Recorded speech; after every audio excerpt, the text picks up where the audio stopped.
विधिमंडळाचे नेते, CLP leader Yuri अली माओजी, हमारे MP फ्रांसिस्को सार्तिन जी, MLA डिस्कोटा जी, MLA हमारे एडवोकेट कार्लोस परेरा जी, कांग्रेस के सीनियर वाइस प्रेसिडेंट श्री श्रेक जी,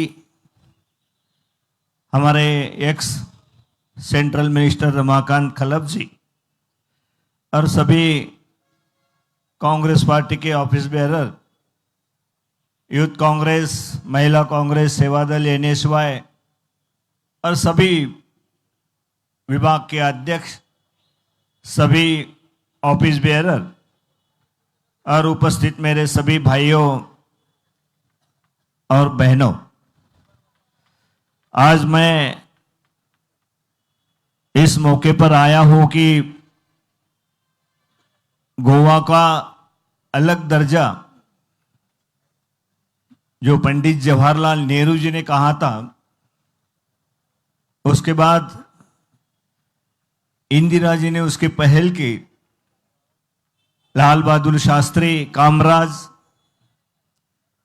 और हमारे यहाँ के सभी नेतागण, सिकवेरा जी, काकोटकर जी जो जिला प्रदेश कांग्रेस के अध्यक्ष थे, उन्होंने बड़ी अच्छी तरीके से इस गोवा की जनता को समझाया, सीनियर लीडर को समझाया और आज हम देखते कि उसका उत्सव यहाँ पे मनाया जा रहा है। मुझे गोवा का जो प्रदेश का इंचार्ज बनाया वो सोनिया जी गांधी, मल्लिकार्जुन खड़गे साहब जो हमारे ऑल इंडिया के प्रेसिडेंट है, राहुल जी, इन्होंने जिम्मेदारी दी है कि गोवा, आप पार्लियामेंट का चुनाव है, असेंबली का चुनाव है, उस चुनाव में हमें किसी भी हालत में वहां पे जीतना है। क्योंकि कुछ दिन पहले ही जो चुनाव हुए थे, आप सभी को पता है कि तेलंगाना में मैं इंचार्ज था, जनवरी में गया और एक साल के बाद जब चुनाव हुआ तो जो 5 सीटें थी, पूरी तरह गवर्नमेंट हम वहां पे सत्ता कांग्रेस की लाई है, सब मिलकर। तो इसी तरीके से गोवा में ये बातें होनी चाहिए, इसलिए जो भी यहाँ की जनता है, यहाँ के हमारे बड़े अच्छे वर्कर हैं, उन्होंने एक साथ लेकर हमको आगे बढ़ना है और पार्लियामेंट के दोनों चुनाव हमको एक साथ होकर जीतना है। उसके बाद असेंबली के चुनाव तो 2-3 साल बाद है, लेकिन वो भी चुनाव की हम तैयारी जरूर करेंगे।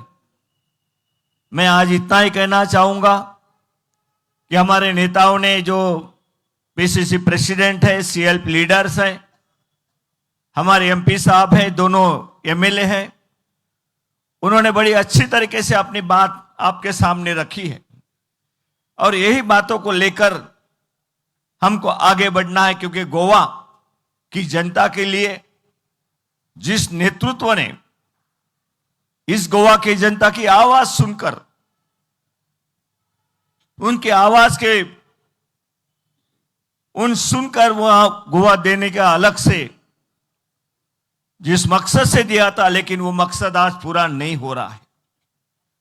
वायदे किए जाते हैं, वायदे से मुकर जाते हैं और बीजेपी का ये तरीका है, लगातार वो सिलसिला पूरे देश में है कि वायदे करना और भूल जाना।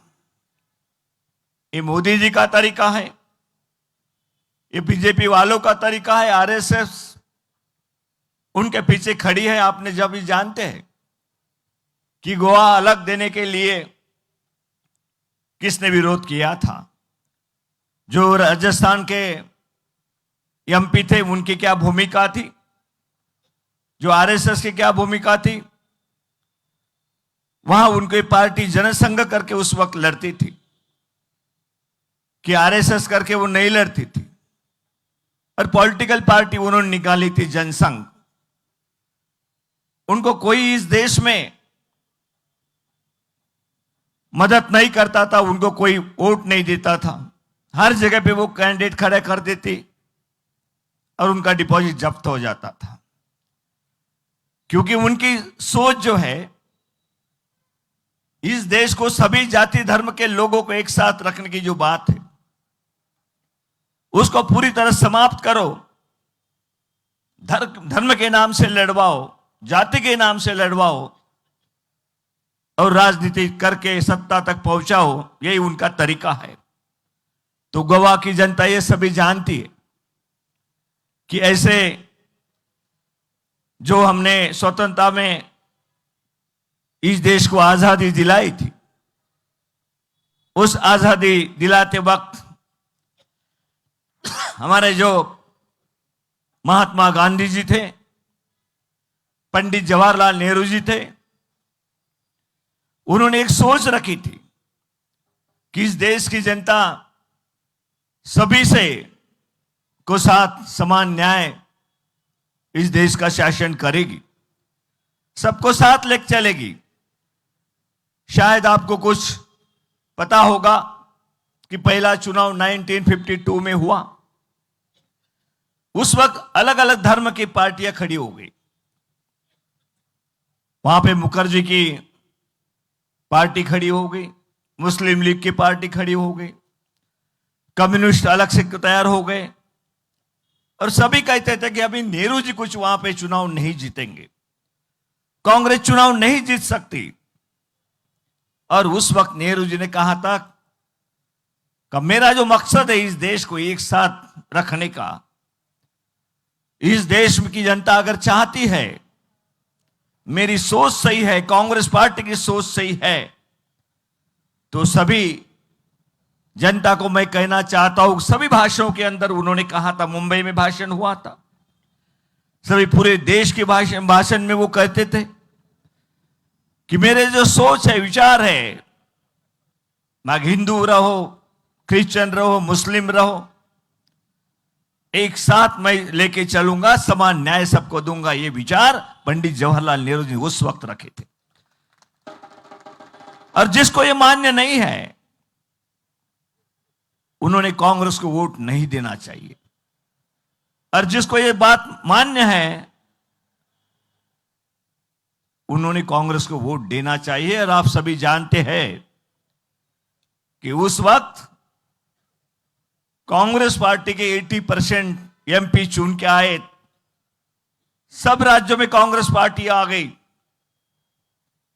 और हिंदू के नाम से, मुस्लिम के नाम से, अलग अलग कम्युनिटी के नाम से वोट मांगने वाले, उनकी 2-2, 4-4 भी सीट नहीं आई।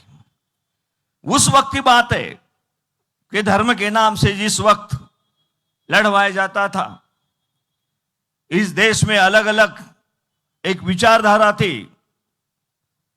उस वक्त नेहरू जी ने स्पष्ट रूप से कहा, वही विचारधारा हम कांग्रेस को आगे लेके जा रहे हैं, कोई अलग विचारधारा नहीं है।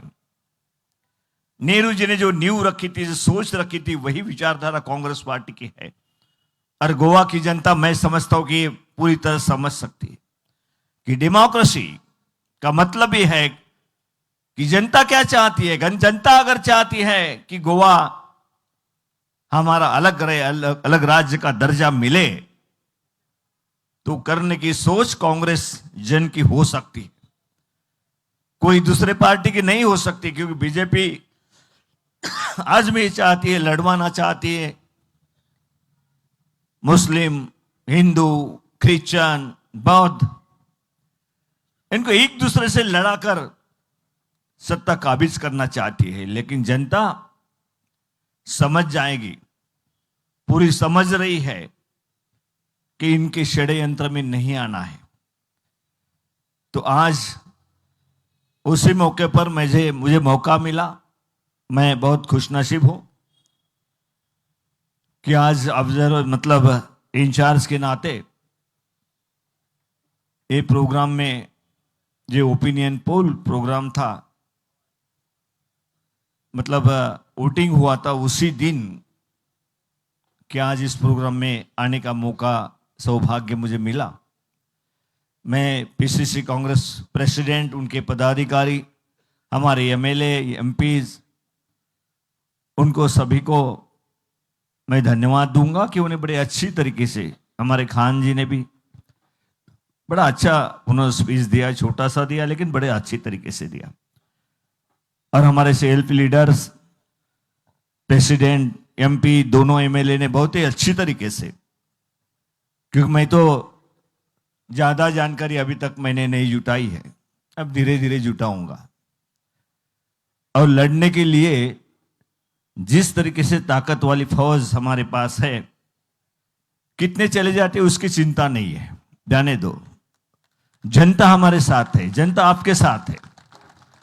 पहले 18 लाए थे, जनता ने ला दिया, 13 लाए थे, जनता ने ला दिया, लेकिन इस वक्त हम विश्वास देंगे जनता को कि हम आपके साथ हैं, आप हमारे साथ रहिए।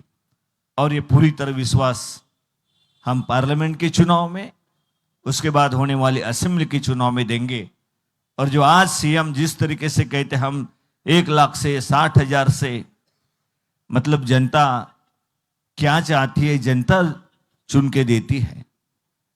और जनता अगर आपको ही पहले से चुन के देती थी तो मेजॉरिटी में आप आते थे, लेकिन आपको पैसे के जोर पे लोगों को खिंचवाना पड़ रहा है। इसका मतलब है जनता आपके साथ नहीं है। तो यही हमारे लिए बहुत महत्व की बात है। हम डेमोक्रेसी मानने वाले लोग हैं, तो यहाँ की हमारा संविधान वो मजबूती के साथ आगे बढ़े, ये सोच वाले हम हैं। तो जनता जरूर हमारे साथ रहेगी। हमने लोगों तक पहुंचना चाहिए और पहुंचने का कार्यक्रम हम जरूर आगे के लिए बनाएंगे। मैं सबको आज के इस शुभ अवसर पर आप शुभकामनाएं देता हूं। और जो हमारे आर्टिस्ट ने बड़ी अच्छी तरीके से, मैं सुन रहा था लगातार, उसमें ध्यान देकर बड़ी अच्छी तरीके से जो प्रोग्राम बनाए, उनको सभी आर्टिस्ट को मैं शुभकामनाएं देता हूं, उनको धन्यवाद करता हूं। और यहाँ जो कार्यक्रम आपने किया है, वक्त हुआ है, होता है, क्योंकि ऐसे